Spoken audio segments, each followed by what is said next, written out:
सीमा और राधा दोनों सगी बहनें थीं, मगर दोनों के स्वभाव में जमीन आसमान का अंतर था।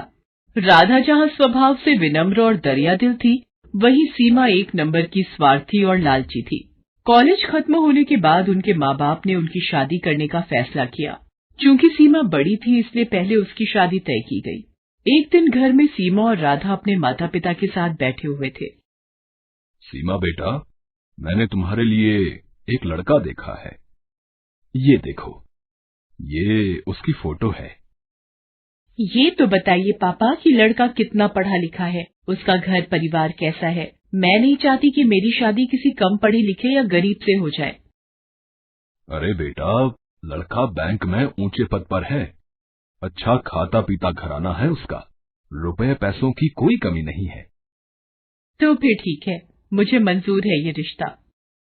निश्चित समय पर बड़े धूमधाम से सीमा की शादी कर दी गई। चूंकि सीमा बड़ी बेटी थी, इसलिए उसके पापा ने शादी में कोई कसर नहीं छोड़ी। उन्होंने अपनी हैसियत से ज्यादा खर्च किया इस शादी पर। इसकी वजह से उन पर अच्छा खासा कर्ज भी हो गया। कुछ समय बाद राधा भी शादी के लायक हो गई।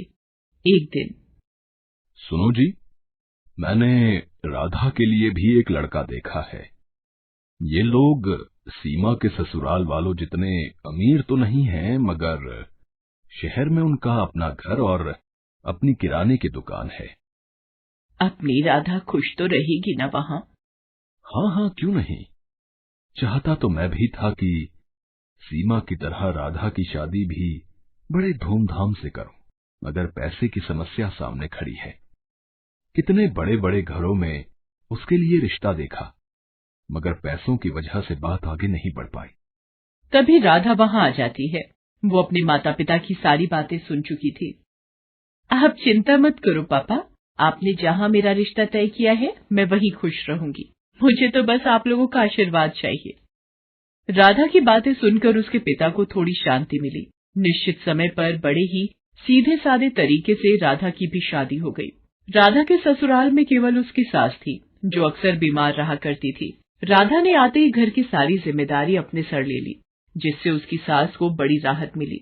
राधा दिन भर घर का काम करती थी और समय मिलने पर वह दुकान के कामों में अपने पति का हाथ भी बटाती थी। उधर सीमा की जिंदगी ऐशो आराम से गुजर रही थी। कभी शॉपिंग तो कभी किटी पार्टी। उसका सारा समय इन्हीं चीजों में बीतता था। एक दिन राधा और उसके पति दुकान पर थे। तभी वहाँ एक चमचमाती कार आकर रुकी। उसमें से सीमा और उसके पति निकले। सीमा के हाथ में मिठाई का डिब्बा था। दोनों दुकान में गए और सीमा राधा को मिठाई का डिब्बा देते हुए बोली, तेरे जीजा जी ने आज ही इस कार की डिलीवरी ली है। पूरे 20 लाख की कार है। मैंने सोचा ये खुशखबरी राधा को दी जाए। दरअसल सीमा राधा को जलाने के लिए अपनी कार दिखाने वहां आई थी, मगर भोली भाली राधा उसकी इस चाल को समझ नहीं पाई। मगर राधा का पति अनिल इन बातों को समझ गया।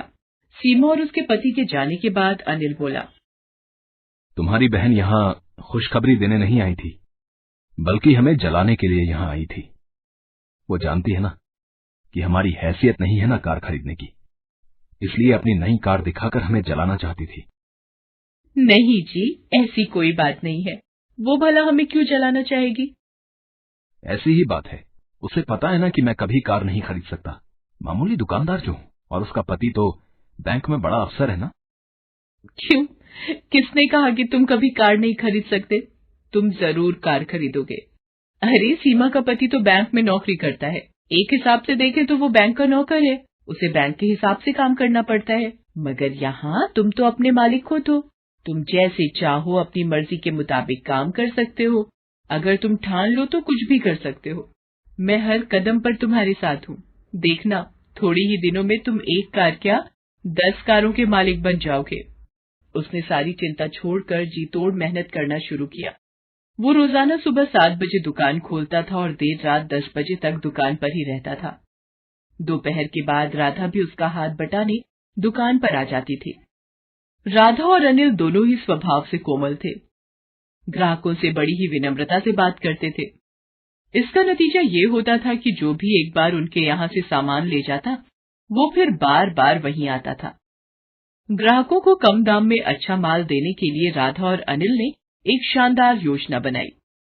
वो दुकान का सामान शहर के व्यापारियों से न खरीदकर सीधे दिल्ली और मुंबई जैसे बड़े शहरों से मंगाने लगे। इससे ग्राहकों को भी अच्छा सामान मिल जाता था और दुकान में मुनाफा भी ज्यादा होता था।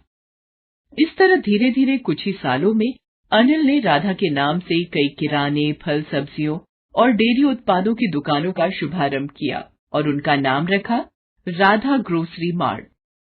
अब अनिल और राधा की शहर में कई ग्रोसरी दुकानें थीं।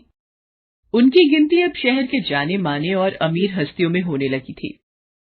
राधा की सास तो खुशी से फूली नहीं समाती थी। वो सबसे कहती थी, अरे मेरी बहू तो साक्षात लक्ष्मी का रूप है।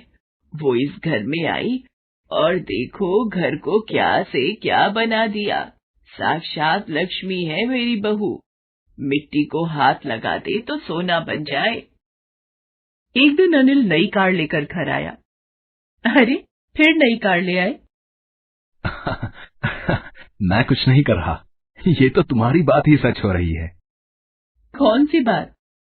अरे तुमने ही तो कहा था ना कि मैं 1 नहीं 10 कारों का मालिक बनूंगा। लो, उनमें से 7 तो आ गई, बस अब 3 और बची हैं। राधा खिलखिलाकर हंस दी। चलो इसी खुशी में तुम्हारी बहन के घर मिठाई दे आए। दोनों मिठाई लेकर सीमा के घर चले। कार से उतरकर दोनों उसके घर के अंदर पहुंचे। अंदर सीमा और उसके पति में लड़ाई चल रही थी। इस लड़ाई की धुन में उन्हें पता ही नहीं चला कि कब राधा और अनिल वहां आए। अरे मैं पूछती हूँ कि जरूरत क्या थी बैंक में पैसे गबन करने की? तुम्हारी जमानत करवाने में घर की सारी जमा पूंजी खर्च हो गई। ऊपर से बैंक ने तुम्हें नौकरी से भी निकाल दिया है। घर में एक पैसा भी नहीं है। घर, गाड़ी सब गिरवी पड़े हैं। तुम्हारे एक गलत कदम ने सब मिट्टी में मिला दिया। मैंने क्या अपने लिए बैंक से पैसे गबन किए थे? ये सब तुम्हारी वजह से हुआ है। तुम्हें ही शौक चढ़ा था पार्टी करने का, शॉपिंग करने का। अब भुगतो। देखो जी, ताने मत मारो। कोई और लड़की होती तो अब तक तुम्हें ठेंगा दिखाकर अपने मायके चली गई होती। तो तुम भी चली जाओ ना, किसने रोका है तुम्हें?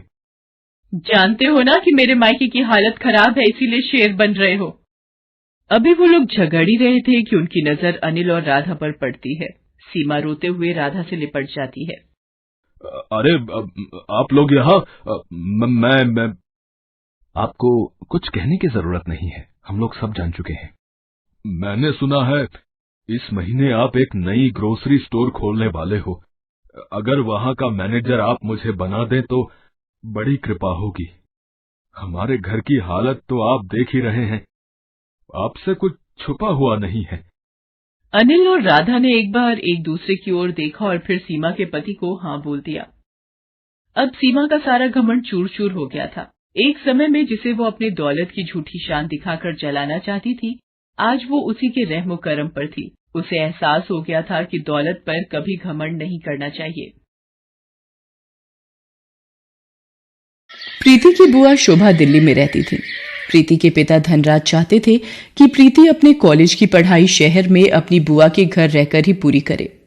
प्रीति, तुम्हारी बुआ ने सोनिया के कॉलेज में बात कर ली है। तुम अपना सारा सामान पैक कर लो, कल सुबह की तुम्हारी बस है। प्रीति, शोभा दीदी बहुत अच्छे स्वभाव की हैं। वो तुम्हारा पूरा ध्यान रखेंगी। अगले दिन प्रीति अपनी बुआ के घर दिल्ली आ जाती है। सोनिया शोभा से कहती है, मम्मी आपको मेरा ही कॉलेज मिला था इस गांव की गवार के एडमिशन के लिए। सोनिया धीरे बोलो, प्रीति बाहर ही है और वो तुम्हारे मामा जी की बेटी है। भूलो मत, तुम्हारी माँ भी एक गांव से ही शादी करके शहर आई थी। मम्मी आप जो भी बोलो पर मुझे इस गांव वाली से दूर ही रखना, वरना मेरा स्टेटस भी खराब हो जाएगा। पता नहीं, लग रहा है इसके आने से घर में गोबर जैसी बदबू आ रही है। मैं जरा नहा कर आती हूँ। प्रीति सोनिया के कमरे से आती आवाजों को सुन तो रही थी, पर अपनी बुआ के निर्मल स्वभाव के कारण वो उस वक्त चुप रही। अगले दिन प्रीति कॉलेज जाने के लिए तैयार होती है। तुम ये देसी सलवार कमीज में कॉलेज जाओगी? पर गांव में तो मैं यही सलवार सूट ही पहनती हूँ और मैं यही लेकर आई हूँ। नहीं नहीं प्रीति, ये अच्छा है जो भी तुमने पहना है। सोनिया को तो फिजूल में मजाक करने की आदत है। वैसे मैंने ड्राइवर को बोल दिया है, तुम सोनिया के साथ ही कॉलेज चली जाओ। सोनिया, प्रीति का कॉलेज में पहला दिन है, इसका ख्याल रखना। सोनिया मुंह बनाती हुई गाड़ी में जाकर बैठ जाती है। प्रीति भी उसके साथ चुपचाप गाड़ी में बैठ जाती है। पूरे रास्ते प्रीति सोनिया से बात करने की कोशिश कर रही थी, पर सोनिया बार बार अपने मेकअप में और अपनी सेल्फी लेने में ही व्यस्त रही। सोनिया कॉलेज आने से थोड़ी देर पहले ही ड्राइवर को गाड़ी रोकने के लिए कहती है, ड्राइवर गाड़ी रोको, प्रीति गाड़ी से नीचे उतरो। पर सोनिया मैडम, आपका कॉलेज तो अभी थोड़ा आगे है। ड्राइवर, तुमसे जितना कहा जा रहा है उतना सुना करो। और प्रीति, तुम यहाँ से कॉलेज अकेले जाओगी पैदल। मैं नहीं चाहती कि मेरी फ्रेंड्स तुम जैसी गांव की गवार को मेरे साथ गाड़ी से उतरते हुए देखें। सोनिया प्रीति को गाड़ी से उतार देती है और गाड़ी आगे चली जाती है। प्रीति अकेली सड़क पर पैदल ही कॉलेज तक पहुंचती है। वो सोनिया के पास जाती है। सोनिया, सोनिया सुनो तो। सोनिया, वो सलवार कमीज वाली लड़की तुम्हें आवाज दे रही है। पायल, तू कैंटीन में मेरा वेट कर, मैं थोड़ी देर में आती हूँ। क्या बात है प्रीति, मैंने तुमसे कहा था मेरे से कॉलेज में दूर रहना, पर तुम सबके सामने इतनी तेज आवाज लगाकर क्यों बुला रही हो? सोनिया, मैं यहाँ पर किसी को भी नहीं जानती हूँ, इसीलिए तुम्हें बुला रही थी। क्या तुम मुझे सबसे मिलवा सकती हो? आज इसका सबसे मिलने का किस्सा ही खत्म कर देती हूँ। चला कैंटीन में, सबसे तेरी पहचान करवाती हूँ। सोनिया प्रीति को कॉलेज की कैंटीन में ले जाती है। फ्रेंड्स, इससे मिलिए, ये है गांव से आई हुई एक बहुत ही सुशील लड़की प्रीति। ये आप सबके साथ पहचान करने आई है। अच्छा, आओ प्रीति, हमारे साथ बैठो। प्रीति जैसे ही कुर्सी पर बैठने लगती है, सोनिया कुर्सी खींच लेती है। प्रीति जमीन पर गिर जाती है। ओह सॉरी प्रीति, मुझे लगा तुम दूसरी कुर्सी पर बैठने वाली हो। कोई बात नहीं प्रीति, तुम इस कुर्सी पर बैठ जाओ। बेचारी प्रीति को अपमानित करते सोनिया को जरा भी लज्जा नहीं आ रही थी। कॉलेज के सभी लड़के लड़कियां प्रीति पर हंसने लगते हैं। सोनिया प्रीति को रोजाना ही परेशान करती रहती थी। कॉलेज में ही सोनिया का एक दोस्त था मोहित। वो भी बहुत ही बिगड़ा हुआ लड़का था। एक दिन, सोनिया, आज शाम की पार्टी में क्लब आ रही हो ना? देखो, कोई बहाना नहीं चलेगा। आज मेरा जन्मदिन है और तुम बिल्कुल मना नहीं कर सकती हो। हाँ मोहित, तुम मेरे बेस्ट फ्रेंड हो, मैं तुम्हारे जन्मदिन की पार्टी में जरूर आऊंगी। सोनिया मोहित की बर्थडे पार्टी में जाने के लिए तैयार होने लगती है। सोनिया, प्रीति को भी अपने साथ लेती जाओ। जब से वो शहर आई है एक बार भी कहीं घूमने नहीं गई और मैं तुम्हारा नो नहीं सुनूंगी। ओके मम्मी, पर इसे बोल देना अपने सलवार सूट में ना जाए, कोई जीन्स और कुर्ती पहन ले। प्रीति भी सोनिया के साथ क्लब की पार्टी में चली जाती है। सोनिया प्रीति को एक टेबल पर बिठाकर मोहित और उसके दोस्तों के बीच चली जाती है। Hello Sonia, thank you so much, तुम मेरी पार्टी में आ गई, मानो 4 चांद लग गए। आओ डीजे पे डांस करते हैं। सोनिया मोहित और उसके दोस्तों के साथ डीजे पर डांस में व्यस्त हो जाती है। प्रीति पानी लेने के लिए काउंटर पर जाती है। तभी, कितनी गोलियां डाली हैं ड्रिंक में? बेफिक्र रहो, इतनी गोलियां डाल दी हैं कि सोनिया को सुबह तक होश नहीं आएगा। ये लोग सोनिया के बारे में क्या बात कर रहे हैं? उसे क्या पिलाने वाले हैं? मुझे सोनिया को बताना ही होगा। ये जरूर सोनिया के साथ कुछ गलत करने वाले हैं। मोहित सोनिया के लिए ड्रिंक लेकर जाता है। प्रीति सोनिया से कहती है, सोनिया, इन्होंने इस पानी में कुछ मिलाया है, तुम इसे मत पीना। ये क्या बकवास कर रही हो? सोनिया, ये लड़की कौन है? कॉलेज में भी ये मेरे साथ चिपकने की कोशिश कर रही थी।